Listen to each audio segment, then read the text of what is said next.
Je veux bien, hein, tout ce que tu veux. Certains n'étaient pas présents à la naissance lors de la distribution de cerveau. Mais à ce point-là, voilà, je sais pas, il y a un bug dans la matrice. Voilà, leur cerveau est défectueux. Je ne sais pas ce qui se passe là-dedans. À partir de quel moment tu te dis, avec tes potes, on va balancer un bloc de béton sur une voie rapide, sur une autoroute? Je sais pas. Voilà, par-dessus un pont. C'est ça le truc. Ben, c'est un peu le thème de la première vidéo d'aujourd'hui, donc direction TPMP, 3 petites vidéos, 3 actus de la part de TPMP. Donc, on va commencer. N'oublie pas, petit like et commentaire pour le soutien et le référencement. Oui, je suis paumé là. Plus ça avance, plus je me dis que la jeunesse, c'est foutu, c'est HS, c'est fichu. Ce sont les adultes de demain. C'est ça le truc. Je perds foi en l'humanité, les gars. Allez, on commence. On va parler maintenant de cet automobiliste. Vous vous souvenez sûrement de ce drame qui s'est passé le lundi 28 octobre. Le passager d'une voiture âgée de 21 ans a été tué par un bloc de béton lancé depuis un pont à Quai-Vert dans les Côtes-d'Armor. Regardez. Des témoins aperçoivent 2 individus en train de lancer des projectiles depuis ce pont. Ce soir-là, Michael rentre du travail à 110 km/h sur la nationale. Il est le premier à être touché. L'impact est venu à ce niveau-là, que j'ai reçu au niveau de l'épaule. Quelques minutes plus tard, les 2 individus sur le pont lancent cette fois un plot en béton. Ils tombent sur une autre voiture. Le passager est blessé à la tête. J'ai voulu lui parler, je lui ai demandé si ça allait. Il a juste bougé la bouche. Malgré l'intervention des secours, le jeune homme de 21 ans décède. La gendarmerie a lancé un appel à témoins. Une enquête pour homicide volontaire a été ouverte. Oui, Gilles. Ah là, il y a intérêt que la justice, voilà, on les chope, parce que ça a été balancé sur les réseaux sociaux, donc il y a une petite enquête, on voit d'où ça vient, on a les comptes, et normalement ça devrait se faire assez vite, si on se daigne un peu de se bouger le derche dans ces histoires-là. Oui, je suis un peu énervé, parce que je me dis, imagine-toi un peu, tu rentres du boulot, je sais pas, moi, avec ta femme, t'as été faire un tour, tu reviens, et tu as des crétins pareils, qui sont là pour s'amuser en ôtant la vie des gens, quoi. Donc, ils tuent les gens pour s'amuser, en gros. Je sais pas si on se rend compte de la dinguerie. Enfin, ça, tu me mets 20 ans au trou, moi je veux rien savoir. Hein. Claude. Et que les parents payent toute leur vie s'ils sont mineurs, hein, ça je m'en fous. De 40 cm. Alors, Michael, lui, c'est un miraculé, mais ils ont récidivé, là, les deux. Et un plot de 40 cm, c'est fait pour tuer. C'est pour ça que l'enquête est ouverte pour homicide volontaire. Et là, maintenant, comme il y a de très rares témoignages, ils vont géolocaliser les téléphones qui étaient sur ce pont pour essayer de retrouver ces gens qui sont des criminels. C'est des criminels de faire ça. On a d'autres gens qui jettent des caddies. Regardez. Ah, celle-là, elle est bien. Regardez ça. Si on avait Séville, là. Regardez. Au nom d'Allah, t'es pas capable. Au nom d'Allah. Comment ça, malade? Au nom de Dieu.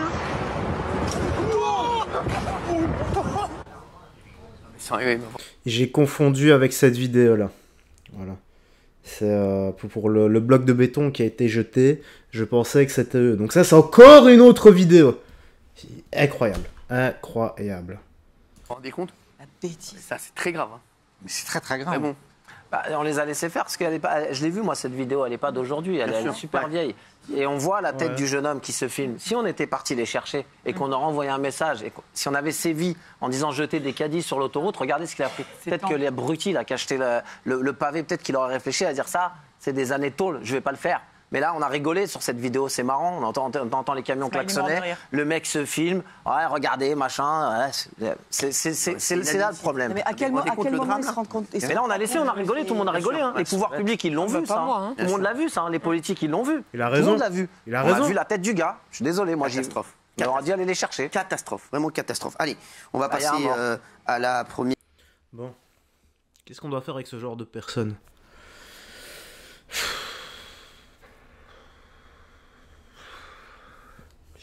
Perdu, moi ça tiendrait qu'à moi. Je vais les chercher par la peau du dos, voilà, je vais rester poli. Je les emmène chez leurs parents, je leur explique ce qui s'est passé, et si les parents ne le tannent pas, je tanne tout le monde. Ouais, je suis radical, moi, dans ce genre de situation, je voudrais savoir. Tu peux me tomber dessus dans l'espace commentaire, ça me passe par-dessus la tête. Merci. Meurtre de la famille de Magali Berda, puisque sa belle-sœur...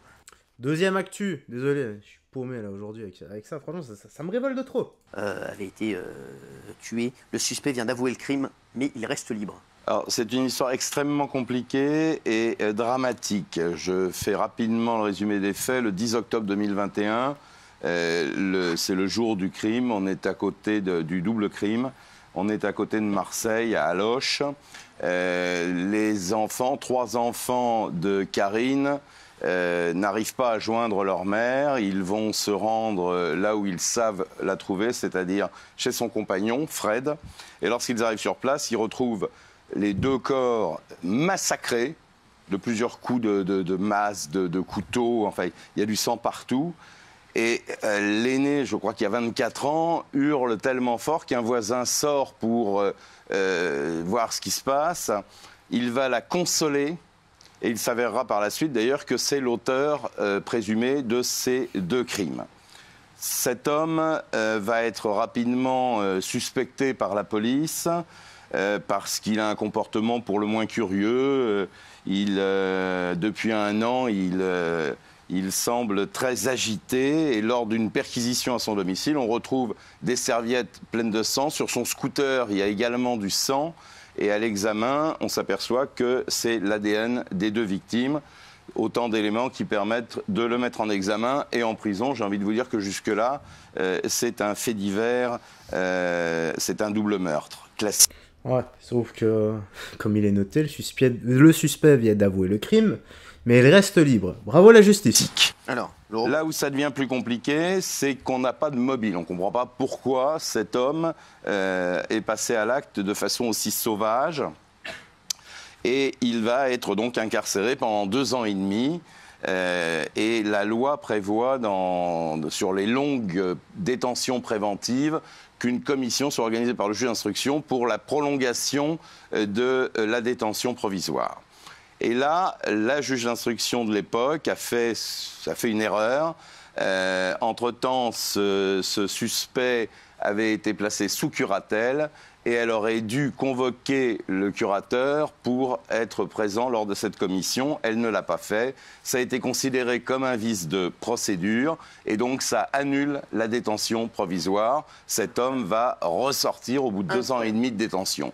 Et c'est pas tout à fait fini parce que le préfet, connaissant le dossier, connaissant la dangerosité, selon les experts, de cet individu, décide d'un placement d'office immédiat.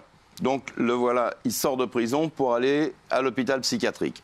Et il se trouve qu'à l'hôpital psychiatrique, il y a un frère qui est infirmier qui travaille dans ce même hôpital. Et il est donc dans cet hôpital. La famille et les parties civiles, donc tous les membres de la famille des victimes vont être... Ce cheminement, vous savez ce que je vois moi, parce que là c'est à petite échelle. Vous faites la même chose, voilà, la même histoire, avec des politiciens, des multimillionnaires et des multimilliardaires. Voilà, tout le monde connaît tout le monde, et en fait ils vivent leur meilleure vie même quand ils sont en prison. Voilà. Pensez à l'histoire de Pablo Escobar. Être reçu par la juge d'instruction qui va, d'après l'avocat de la famille, maître Jérôme Gay, cette juge d'instruction va s'excuser de son erreur et faire une promesse, celle de les tenir informés s'il y a des changements concernant le suspect ou l'individu. Très bien. Mais le problème, c'est que le 3 septembre, cet homme va être remis dehors. Incroyable. C'est-à-dire que c'est même pas le médecin généraliste, c'est un assistant du médecin qui considère que, toujours en source avocat, qui considère que il peut être libre. Il est sous contrôle judiciaire. Il doit signer à 3 fois par semaine au commissariat. Mais il n'est pas interdit de séjour sur les Bouches-du-Rhône, ce qui fait qu'il est retourné vivre dans sa famille, soit pas très loin de la famille des victimes qui peuvent le croiser n'importe quand, n'importe comment. Et là où ça devient encore un peu plus fou, c'est qu'alors qu'il est libre, il est convoqué par le nouveau juge d'instruction, il va faire des aveux. Et ces aveux sur le double crime, parce qu'il avait toujours nié les faits. Et là, il a avoué des aveux. il a avoué, alors qu'il est libre. Tant qu'il était en prison, il n'avouait pas. Et quand il est libre, il avoue. Mais je pense que c'est une manœuvre de la part de ce système de défense qui permet de refaire d'autres expertises, parce qu'il dit qu'il a entendu des voix, etc. Il ne s'explique toujours pas sur le mobile. Et à l'heure où on parle, il est donc libre, il a avoué, il va y avoir des contre-expertises, et on ne prévoit pas un procès avant 2026 ou peut-être même 2027. Merci. On va parler d'un sujet. Voilà, encore pareil. Et on va finir avec ici l'autre pourriture, là, l'autre ordure. J'ai oublié son prénom.